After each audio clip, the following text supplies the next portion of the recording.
the last day in the month of May. It's Business Morning. You're welcome. I'm John McFarland. And I'm Ladi Williams. Thank you for joining us and welcome to the show. Let's kick off with what's on the news. All prices climbed in early Asian trade today, underpinned by bright outlook for fuel demand growth in the next quarter, while investors look ahead to the OPEC Plus meeting this week for supply guidance. Brent crude futures for August nudged up 7 cents to $68.79 a barrel after settling at their highest in 2 years on Friday. U.S. West Texas Intermediate crude for July was at $66.45 a barrel, up 13 cents. Both contracts are on track for a second monthly gain as analysts expect oil demand growth to outstrip supply despite the possible return of Iranian crude and condensate export. Iran has been in talks with world powers since April, working on steps that Tehran and Washington must take on sanctions and nuclear activities to return to full compliance with the 2015 Nuclear Pact. OPEC Plus will meet on Tuesday and is expected to stay the course on its plans to gradually ease supply cuts until July. Back here in Nigeria, the foreign exchange reserves has remained on the decline as it dropped further by $62.97 million last week to stand at $34.27 billion as at May the 26th. And this comes amid a rise in crude oil prices at the international market, which is supported by expectations of a rebound in global demand, as well as strong U.S. economic data released. Traders attribute the latest decline in the country's external buffers to the absence of crude oil importers, particularly India, which is currently facing further extension of COVID-19 lockdowns and slow pace of vaccinations. Right, and Nigeria's slow but steady recovery from the 2020 economic recession needs to be sustained to achieve the much-needed growth. And that's the view of the concerned stakeholders at the first edition of a National Leadership Dialogue series put together by the Nigerian Prize for Leadership. Speaking at the event, President of the Manufacturers Association of Nigeria, Mr. Mansur Ahmed, stresses that less attention should be paid on the size of the country's GDP and focus on the purchasing power of the people. Take a listen. The theme, Reworking the Economy from Policy to the People, is a pointer to the nature of the dialogue, carrying the people along in economic policies formulation. Speakers at the virtual event raised concerns on the role of the government in attaining growth that is sustainable. Areas of job creation, economic restructuring, and a host of other burning issues are discussed. Our economy has been growing around 2%. Our populations have been growing at 3.8%, at times closer to 4%. What that means is that our population is growing faster than our economy is growing, which means that poverty will always be struggling to catch up with what we ought to be if poverty is to be redressed. According to the president of the Manufacturers Association of Nigeria, Mansur Ahmed, economic growth processes should highlight the fact that the quality of life of the people should be the focus. We want a country, we want a state that will manage, that will make policies and implement policies with regards to our economic activities, our economic environment, in such a way that we get the desired economic progress we need. So in the context that the people are the state, and the state make policies, those policies must, it's not a question of choice, the policies must first of all reflect the wishes of the people. Other speakers who reeled out key data on the responses of government stressed that policy should reflect the people's expectations. Actions of government also turns out as policy, just in case in a place where government does not have a clear-cut a line of thinking or thought, like in this current administration where you have the Economic Recovery and Growth Plan 2017 to 2020. Now this is 2021, we don't have any economic document from this government. But that doesn't mean that the government doesn't have a policy. Their actions can be construed as policy. Part of the resolutions reached by the panelists is that in reworking the economy, There is a need to readopt and improve existing policies, as well as open up the economy to create better opportunities. Well, last week, the Nigerian National Petroleum Corporation disclosed that it plans to acquire a 20% minority equity stake in Dangote refinery. The reason is that this move will further ensure an undisrupted supply of petroleum products across the country when the transaction pulls through. As expected, there's been a lot of questions asked and observations made since the information made it to the media. Mr. Bismarck Rouhani, the Chief Executive Officer of Financial Derivatives Company, joins us now to answer some of these questions and share his thoughts on this intention. Good morning, Mr. Rouhani. Thank you so much for joining us. Good morning. Thank you for having me. Yeah, you're welcome. So the NNPC is following in the steps of successful national oil companies. Saudi Aramco has been buying up stakes in refineries outside its shores as part of its plan to boost refining capacity. And it's not just that. You also have other companies that have joined in. You have in Russia, Rosneft have also acquired into a private company. So why does it seem like this is attracting a lot of attention? Well, anyway, typically when things, anything of this nature, this size and magnitude, will attract attention and controversy, and especially when it involves Africa's richest man and also the company with the highest stock market capitalization in Nigeria, setting up a refinery and petrochemical complex. So controversy is always follows successful projects. But now, before we even go into the controversy, we should ask ourselves and put some context to this conversation. One is that today, Nigeria is supposed to be actually importing 93 million liters of petrol every day, while in fact our actual consumption is anything between 60 million liters. In other words, 33% of what we are importing today is actually smuggled outside Nigeria. The loss is about almost $9 billion a year. So what is the value of this investment compared to the loss? It's a no-brainer. The total value, if assuming that $15 billion is the value of the investment, and you are taking 20%, that's $3 billion compared to the smuggling loss of $9 billion a year. So it pays for itself automatically from day one. Two, what is the Dangote refinery and what are the trends in global refining? Today, we have our own refinery in Port Harcourt, which was built in 1965, which has no output whatsoever, compared to a refinery built in Singapore in 1961, which actually processes 1.5 million barrels a day.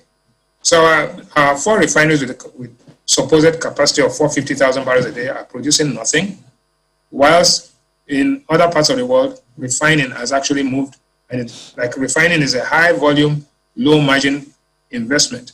So by actually buying forward, which is a part of the public-private partnership initiative of the country, Nigeria is going to be guaranteed steady supply of petrol. Dangote will be guaranteed steady supply of crude oil, and there will be massive investment in infrastructure. Today, the world has moved more to hub refining. In other words, there are hubs in Rio de Janeiro, there are hubs in Houston, hubs in Rotterdam, hubs in Singapore, hubs in India, right? And Dangote's refinery, with its capacity of 650,000 barrels a day, would actually qualify as the seventh largest refinery in the world with cutting-edge technology. So why should Nigerian government not buy into this critical social infrastructure? So it guarantees people consistently you would have petrol, and not only petrol, you have diesel, kerosene, methane, and dual-purpose kerosene, and supplying the whole of West Africa. So this refinery has the capacity to meet all of the West African and possibly Central African needs. What does it do for Nigeria? Nigeria will earn foreign exchange. Nigeria's smuggling will be eliminated. And of course, the infrastructure built to support this critical social infrastructure will also be supported. Okay? All right, Mr. Rouhani. So one of the first reactions is that how come the government, which has four moribund refineries is attempting to get involved in another one? Well, it's better to own 20% of a successful investment than to own 100% of a dinosaur. What you have today are dead refineries. No matter what you do, we are trying to use $1.5 billion to rehabilitate one and go through this whole maneuver of getting them alive. So there's a point where I believe Nigeria will cut its losses and run away. So it's better for Nigeria as a country and any investor for that matter to have 20% of a successful company. Bear in mind, what is the pedigree of the Dangote Group? Dangote's cement operation is running at 33%, growing at 33% revenue. Even Lafarge reported that kind of growth. So compared to an economy that is growing at 0.5%, the Dangote Group has actually outperformed the economy over 10 times and outperformed manufacturing about 33 times. So I think this settles it. This is a good thing to do as far as we are concerned. All right, so perhaps the petroleum industry bill will tilt the conversation because by then NNPC will transition from a parastatal to a private company owned by Nigerians. So do you think perhaps the NNPC is looking ahead and that's why they are proposing this 20% stake? Yes, you make a very important point. You see, if NNPC acquires 20% of the Dangote refinery and petrochemical complex, which by the way is cutting-edge technology, and NNPC is privatized or commercialized, its interest, government interest in the complex will drop from 20% to, let us say, for example, that NNPC sells down 40% of the public. So the stake of NNPC, the government stake in Dangote will be 60% of the 20%, which is actually only about 12%, and therefore it will not be, the refinery and petrochemical complex will not be bogged down by red tape and bureaucracy. So in fact, that makes a point. That's why private-public partnership is there, and that the Nigerian government and people will benefit from the success of the Dangote refinery, which is going to be, which is a cutting-edge technology, which is very efficient, and it's going to be producing at 45% less lower cost than most refineries in the world today. All right, more and more, countries are talking about, moving to cleaner energy, with electric cars. Should the government be increasing its stakes in refineries at this time? Well, you make a very critical strategic point here. The truth is that as we move into renewable energy, as we move into electric vehicles, the obsolescence of oil and the irrelevance of OPEC becomes there. But the reality is that we have to deal with this. Nigeria has gas, Nigeria has oil, and we have to, and we will continue to use electric cars, petrol-fired cars for a long time to come. So long term, yes, this investment will have lower returns, but in the short run, it deals with one, perpetual shortage of petrol, our import dependence on refining, and thirdly, subsidies, the subsidy issue, which actually eats into subsidy, actually about 25% of our total cost of running government in this country today. It denies state governments and the federal government of money needed for critical issues, and therefore you have to look at it short term. Subsidies are eliminated. Short term, smuggling stopped. Short term, the currency strengthens. Short term, we would earn money from servicing the whole of West Africa. And medium term, our infrastructure improves and we become competitive compared to the rest of West Africa, especially in the light of the African Continental Free Trade Agreement. So this is a win-win situation, both for Nigeria, for the Nigerian people, and for the private investor. Okay, but in the long term, people are asking, not long ago, the government talked about $1.5 billion for rehabilitation of the Port Harcourt refinery, and you have the other four. What's going to happen? Are they going to be left there to waste, or should there be a plan, to work with this, especially with this $1.5 billion that is just being used for rehabilitation? I suspect that, you see, the government looks at it as a portfolio. You will have some bad components and then some good ones. So when you put everything together, Nigeria will be making the right decision to invest in a successful refinery. And I suspect that eventually they will have to dump what you can call the lemons and the dogs in the portfolio. And the Port Harcourt and the other existing refineries today are actually dead dogs. All right, Mr. Arani, what's your outlook if eventually NNPC gets involved in this Dangote refinery? What I think is going to happen is that, one, it's going to, the NNPC and the Nigerian government is going to spend significant amount of money on pipeline infrastructure, depots, and therefore you will not have tankers running all over the country, killing people on the roads and destroying the roads. You are going to have, like I said, you are going to have subsidy eliminated. You are going to have significant improvement and efficiencies. And then there will be pricing, equivalent and competitive pricing, so that you will have the same price of petrol across the whole of West Africa. At that time, the Nigerian economy is, at least will be growing at about 4, 5, 6, 7%, and therefore we will not be victims of abject poverty, and we will be actually emphasizing those areas where we have comparative advantage, which includes petrol, cement, and other areas where Nigeria is very competitive compared to its African peers. All right, Mr. Arani, let's look at the scenario, a non-oil world. What else can Nigeria fall back on? Well, first and foremost, you rely on gas. Nigeria is more of a gas producer than oil. And what we are doing is actually using the oil now, when we can. Because in 10 years from today, you can imagine India, 2030, India says they will not be using petrol-fired cars anymore. India has the largest refinery in the world, which processes 1,250 million barrels of oil every day. And so will oil stop to be relevant? No, it will still be relevant, but it will be relatively less relevant than it is today. So it's not a threat to our existence, but it means it's a wake-up call that Nigeria has to wake up and make hay while the sun is shining. We cannot afford to wait anymore. If not, our fragile economy will slip into failure. But as the world moves towards clean energy, does it look like we have a plan towards that area? Well, if those who fail to plan to fail. So I'm not too sure that we have a plan, but whether we like it or not, we will have to live with that reality. Renewable energy is here, just like coal lost to oil, and oil is losing to renewable energy, but it is still important. Oil is used for heating, oil is used for power, oil is used for electricity, and oil is also used for firing vehicles and trains and all. So it will be a mixed bag. We are not going to see the end of oil, but definitely we are going to see cheaper oil, and we're going to see oil exporting countries having to deal with their new reality.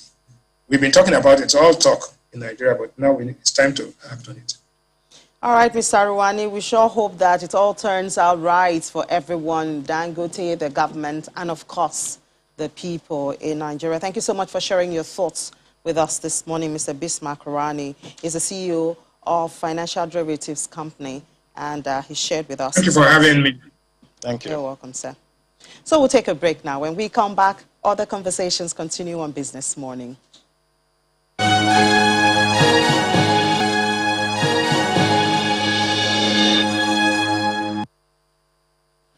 All right, you're still watching Business Morning, live from Lagos. Over to our next conversation now. Over the years, offline and online digital technology has continued to serve as a major solution for solving the problem of access to financial services for unserved and underserved Nigerians. We have seen several innovations ranging from mobile money, USSD services, agent banking, and all of that, which have helped to expand the opportunities and options for groups would have been otherwise excluded from the financial ecosystem. However, despite the major role of fintech as a catalyst to bridge the financial inclusion gaps, there are barriers that continue to threaten access for a portion of the population, especially the vulnerable, as captured in this report we'll be showing now. Do take a listen. Layode Aleke is a rural community in the Ikorodu area of Lagos. Life here can hardly be likened to the hustle and bustle of the commercial city. Yet, this is part of Lagos. One of the characteristics of the area is the non-existence of banks. Osato Oziegbe, coordinator of the tutorial center in the area, says this is the situation even in the surrounding Imota and Sabo. The nearest bank is at Ikorodu Garage, which is about an hour trip away. However, the introduction of points of sale seem to have reduced the burden. Those that are selling pepper, all those traders or artisans, so many of them, they don't have the knowledge or what it takes in order to open a bank account. So what they do is that they go to this POS owner. Once they get there, they get their account number and they give it to the person that wants to send money to them. And through that process, the person can help them to send it to that account and they will go back to the POS and get the money. But these services come at a cost, which some residents say have affected their businesses. Business lara. Torí irú èmi kan yóò ti ṣẹlẹ̀ sí mi rí tí mo lọ gba owó time tí mo ní ìdí ẹ̀. Owó yẹn ọ̀rán time gbà yẹn. Ìgbà tówó yẹn máa jáde bí POS tí mo ti gbowó, lówó yẹn padà jáde sí kìí sì ṣètò sí ibi tí mo ti rajà. It is a source of livelihood for individuals like Ikiri Victoria, one of the POS operators in the area. But as a business person, she also counts the cost. She travels about an hour to get to the bank for cash, and each trip costs her about 2,000 naira. But she says those are the minor challenges. Some you will transfer money, they say they didn't see it. And the company has debited you, they have removed the money from your wallet. And the customer you paid the money to say they did not. The customer will come back, I need my money, this, that. With the deepening of financial inclusion comes empowerment of home stores and micro businesses in rural areas. This will in turn boost their chances to participate in the financial chain and spread the economic impact. All right, to dissect this issue of financial inclusion as captured in that report, we're joined by Olawale Ajayi, a policy lead, Sustainable and Inclusive Digital Financial Services Initiative, and head of Department of Strategy at the Lagos Business School. Thank you for joining us, Mr. Ajayi. Thank you very much. Thanks for having me. Good morning. So the proliferation of points of sale to serve those at the bottom of the pyramid should be a positive, but they complain of difficulty in effective usage. Are the telcos, fintechs being incentivized enough to make, a considerable investment towards this? I would think that the intentions are good. There is a program which allows the NCC to sort of subsidize telco investment of infrastructure in rural areas. I'm not sure how far that has been activated as of now. The other issues, of course, are country-related. Power services are poor, and telcos have to, power the services. The pylons. Security is also a problem. I think those are major issues that are slowing down the reach of telco infrastructure to help drive financial inclusion quicker. All right, sir. So the Sustainable and Inclusive Financial Services Initiative recently conducted a survey among financial service providers and regulators to understand the level of cooperation between these critical stakeholders. What were some of the key findings and insights from that survey? Thank you very much. This was basically to identify the level of synergy and collaboration. The FSPs, the financial service providers, were surveyed, the regulators were surveyed.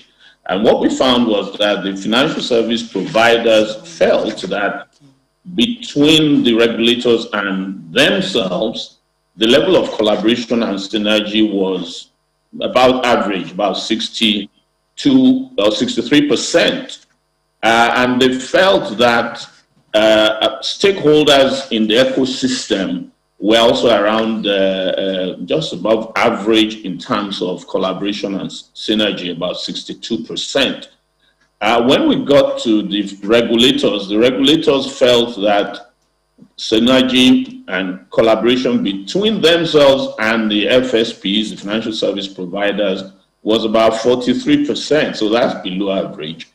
Sometimes the complaint is that the financial service providers are opaque, do not readily extend services in the way that should be to consumers. And the regulators also felt that within the ecosystem, collaboration and synergy was about 42%. So what that shows is that there's a lot of need for stakeholder collaboration, a lot of need for trust, and probably you'll also say a lot needs to be done by financial service providers to include their market conduct, particularly in ensuring that consumer protection measures are taken to heart. All right, Professor Jai, how will increased levels of synergy and cooperation serve the vulnerable who seem to be the most affected by this limit in financial inclusion? Yes, well, obviously the excluded are about, shall we say, close to 100 million Nigerians. Apart from the infrastructural problems, which we have spoken about, the telcos are not able to provide the infrastructure that is required. We also look at, of course, the operational issues in terms of outages.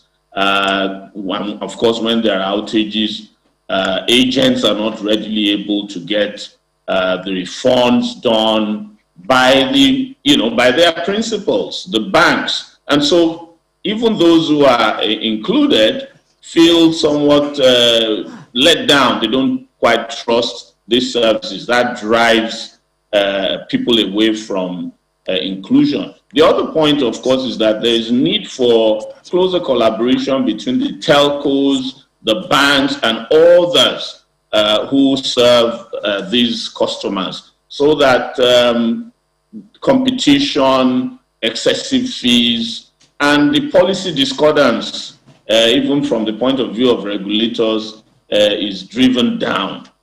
Look at the USSD hiatus we had a few months ago, where the telcos were complaining that banks were overcharging consumers, and you had the central bank and the NCC having to come in at the end of the day to try and broker peace. There's also the issue about payment service banks, where the telcos are allowed in, other players are allowed in apart from the banks.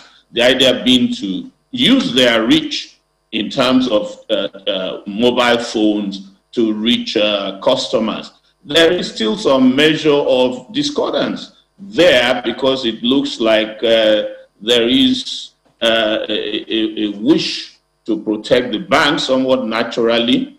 And you will find, for example, that at least two telcos who probably have the largest number of subscribers have not been given the payment service bank license. One would have thought that they would be, given those licenses so that their subscribers could very easily come onto into the inclusion space using their agents. So these are some of the problems I think that need to be resolved in order to increase financial inclusion.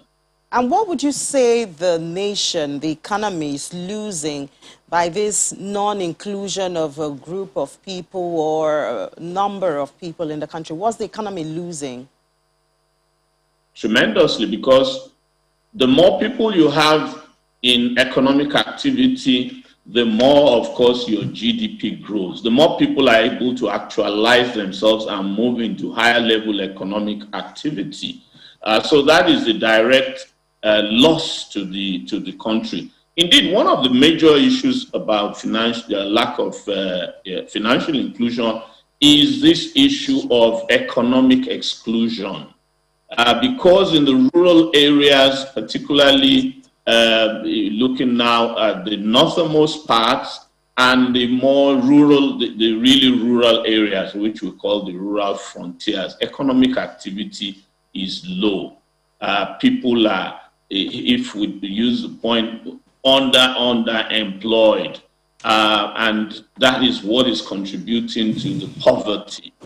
If we could, economically include more people, and you need financial inclusion in order to do that, Nigeria, which is the largest economy in Africa, will be roaring and booming because the people are really entrepreneurial, and you can also, by way of economic inclusion, financial inclusion, deliver the development dividends. All right. Thank you so much, Prof, for sharing your morning with us and sharing your thoughts on financial inclusion with us. Professor Olawale Ajayi is a policy lead at Sustainable and Inclusive Digital Financial Services Initiative. Thank you so much for sharing your time with us this morning, Prof. Well, today, moving on now, we have Will Ibong, and she comes bearing news from the market. But first, we go to the currency market. Hello, Will. Welcome to the show. Hi, Ini. Thank you.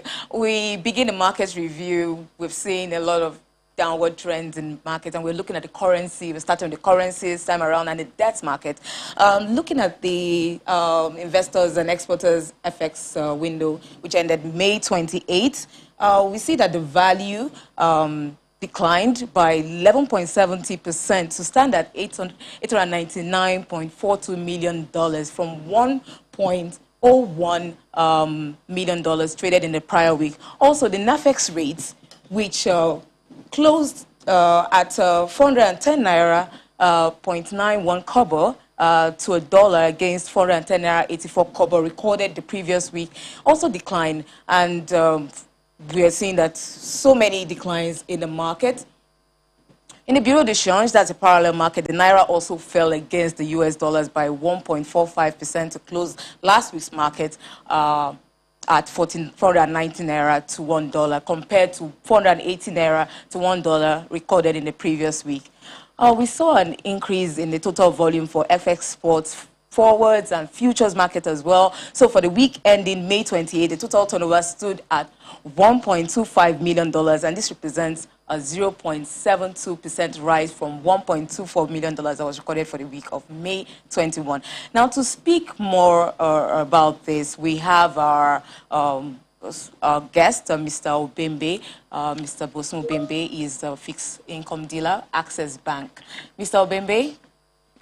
Hello, Mr. Obembe. Hi, good morning. Thank you for having me. Hello, good morning. Mr. Obembe, we see that in the market that how would you describe the activities in the currencies market for last week? What would be your overview? Okay, so in the foreign exchange market, day on day last week, we saw a depreciation of 1 naira in the high-earning rate. It closed at a fortress.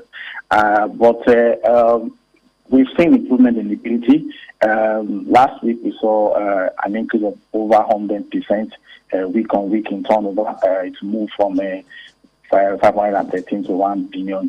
So we've been seeing a lot of activities. Even month on month, we've seen an increase of 1.2 billion in turnover.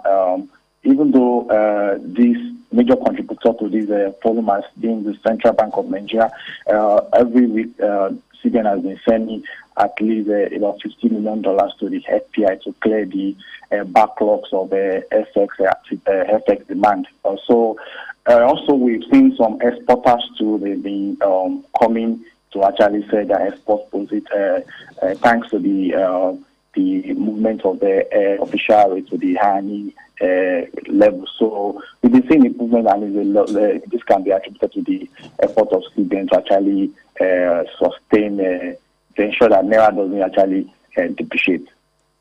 Well, thank you. How would you say that liquidity is very tight in the market these days? Would you say that the markets, how would you say liquidity is in the market, seeing that the total turnover is at about $1.25 million? Would you say liquidity is okay for investors?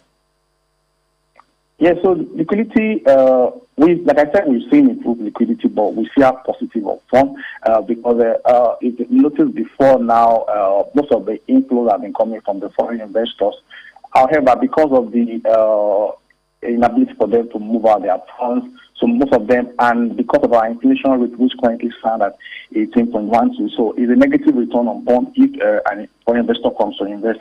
It's about 3.3% a negative return on the bond and about 6% on TB. So the interest is still not there. We're not seeing more flow from the foreign investor, which has the brain behind more flow coming to the market. But we've seen improvement from the local, from the exporters and the non-bank corporate. They've been bringing funds to actually sell at this attractive rate rate has been moving between 4.10 and 4.13. So the quality of fund is still there, but we've seen improved liquidity, though they are client directed. So you see clients digging in funds to actually clear their obligations. So, but in the long run, we expect that the flows will keep coming as inflation keeps going down.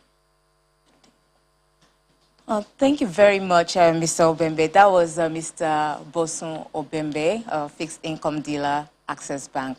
We move over to the equities market, where we see that there's the downward trend, bearish markets right here. The all-share index declined 0.18%. And even though, surprisingly, there was a rebound, slight rebound in the stock market on Friday, that had no effect on the ASI, on the all-share index, as it declined and to have 38,256.95 units. Also, the equity cap declined to 19.94 trillion naira, and that's like month-to-date and year-to-date losses of the NGX all-share index fell to 3.96% and 5.0% each. We look at the volume. Volume also declined. Volume traded last week we saw 1.03 billion shares that were traded compared to the prior week, which we had 1.48 billion. The bearish trend is also seen in the value, also against the previous week. And the only uptick we had was in the deals, the number of deals. So right now we're going to speak, we're going to move to the sectoral performance as well. We see that in the banking sector, the banking sector was also bearish. The bank sector was down 1.08%. Okay, and then the consumer goods, we see that consumer goods was also down 0.07%. So to speak more on this, we've moved to the industrial goods and NASD markets. We see that the NSI was also down, market cap was also down, and the volume, the markets are really down today, I mean this week, and we expect that it's the last trading day of the week, of the month, and we're hoping that we'll see that the coming month will be better than, I mean, in the equities market, that is, May was a very red month, so we're hoping that the month of June will give us splashes of green and we'll have more good news from the equities market. Thank you so much, Will, for bringing us up to date on the Forex and the other markets. Thanks a lot, Will. Well, we'll take a break now. When we come back, we're going straight to the cryptocurrency corner. Stay with us on Business Morning. Welcome back. You're still watching Business Morning on Channels Television. Moving over to the crypto corner now, Ladi.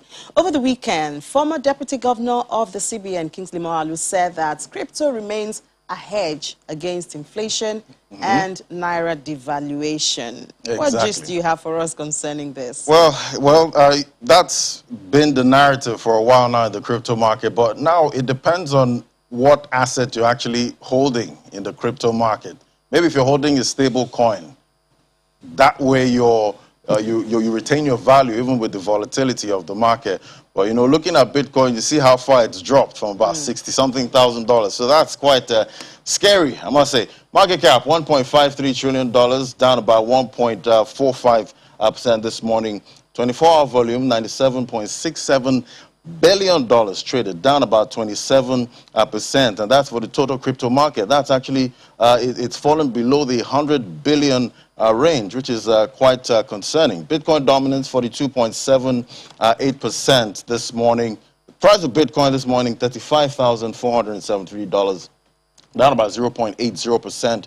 24-hour volume, $30.45 billion traded in Bitcoin this morning. Let's look at the chart here. Bitcoin is still ranging at this point. We have a possible bullish MACD cross on the one-day chart. If that happens, we could see some increase in price there with the volume here. See, the volume is actually coming in on the one-day chart. Price of Ethereum, $2,430, up about 0.64%. 24-hour volume, $24.24 billion traded in Ethereum this morning. Let's talk to Olumide Additional. Hello, Olumide.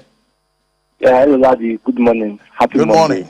Happy Monday. Great to have you. Yeah. Well, this concern about Bitcoin mining and, energy cost to the environment is still, making the headlines. What's the update right now? Yeah, well, it looks like the market is calming down a bit, but market watchers are being a bit skeptic because Bitcoin has suffered one of its worst bearish run in a decade. At one point, if you look at this month, Bitcoin lost about $11,000 within a span of 5 hours. Though it rebounded most of those losses, but those sentiments keep weighing down on the crypto market. And you see, the fact that Elon Musk triggered environmental concern has kept some institutional investors on the sideline. If you look at the crude oil markets too, you see that the amount of investment is dwindling down because the world is more concerned about the environmental impact about fossils. So it's coming back to the crypto market, and we're seeing that downplaying. But I think in the long run, the market will adjust, though it remains to be seen if institutional investors are buying that, because if you look at the record inflows that we saw in March, that has dwindled in April and May, and it doesn't look to be changing because right now it's more like retail investors are taking control, and that's why we see that the market swings have reduced. For the last 2-3 days, Bitcoin has been moving between 33,000 to 37. So market watchers will be looking if it can break 38. That will affirm the bullish run will resume. But I think the month of June and July shows that there will be regulatory concerns. We are expecting the most powerful central bank governor, we're talking about Powell, will be making a statement about digital dollar, and there's already big concern about many of these assets. And the fact that the United States SEC has said that most of these crypto assets have security issues, will still dampen institutional investors. But the likes of BlackRock, Goldman Sachs, and JP Morgan still giving the crypto market some pushing might waive concern. So it's a mixed bag we're having, Ladi. Okay, Olumide, with these environmental concerns, is it possible this could be the downfall of Bitcoin? Yeah, likely, but I doubt, because the fact that you see most of the concerns are that China, that happens to be where most this Bitcoin mining comes from. They use coal, and recently Elon Musk and Michael Saylor, I think they triggered an association where the Bitcoin mining, where most parties are using renewables. So I think the new players are going to renewables, but you see, the fact that the major issue Bitcoin has is that Bitcoin doesn't have a payout team. It's an open source ecosystem run by an independent, decentralized network. So there's no payout to justify the fact that Bitcoin is not as bad as it seems, because there are a lot of statistics that show that the global central banks use more energy than this asset. But who's going to defend Bitcoin? So I think it's just changing the narrative, and the fact that the proof of work that people complain about the high consumption, but at one point it's going to come down, because by 2140 the amount of Bitcoin mining will have been extinct, because all the 21 million coins will have been minted. So I think with time the consumption will reduce. So I think energy pundits should try and be a bit lenient on that crypto asset, because it's just a matter of time. Yeah. All right, Lumide. Looking at the coin market cap, there are over 8,000 cryptocurrencies. Are there anyone in that list that are quite energy efficient? There's so many. Just like there's so many. Solana seems to be my favorite. Solana, yes. The Binance Smart Chain projects too. They seem to have some decent. I think Polkadot is decent. Then XRP is another exciting project. In fact, if you look at most central banks now, they are going into that. They have a very efficient. The truth is that most of these newer crypto assets have solved the mistakes Bitcoin had. But you see, the rationality behind Bitcoin's proof of work model was to try to create an efficient, decentralized, efficient model where the power will be at those in the ecosystem, because it's not centralized. So energy at one point would have to go in different forms, and that's what makes that proof of work kind of very tedious for the computing power. And as the work becomes harder, the tasks become harder, so it uses more computing power. But I think all those we mentioned, they are decent, but it remains to be seen if they can beat the pioneer crypto assets. Because don't forget that though Bitcoin has a dominance level at record low, 42%, it's still the institutional delight. The institutional investors still prefer, because it has finite supply, it edges it properly against fiat inflation. Even the fact that it has dropped more than half of its price since April 14th. So the market still loves Bitcoin regardless. Yeah. Anyway, Olumide, the market is looking quite fearful, and I must say, boring. Is the bull market still on here? That's a very tricky question. If you look at the long term, a coin that has done 3 million %, you still say, and does pull back about 200 to 300% down. You won't say that.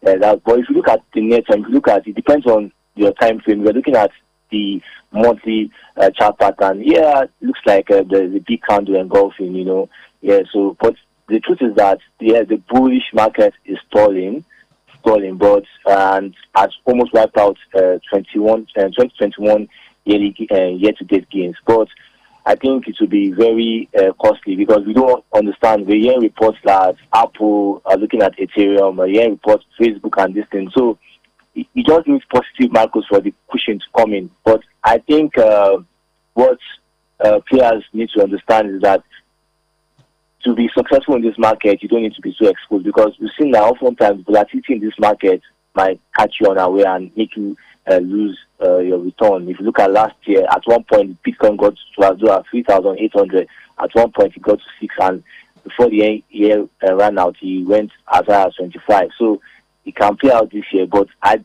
will be very difficult for Bitcoin to hit its record. That's the country, except the markets change or regulations tamper down. All right. Anyway, Olumide, there are a lot of holders right now in the market, those that bought at the top. But let's see how the market goes, Olumide. Thank you so much. Thank you, Larry. Always great to talk to you. Well, let's look at the top alts by market cap. BNB is up there by 0.32% at $328.64.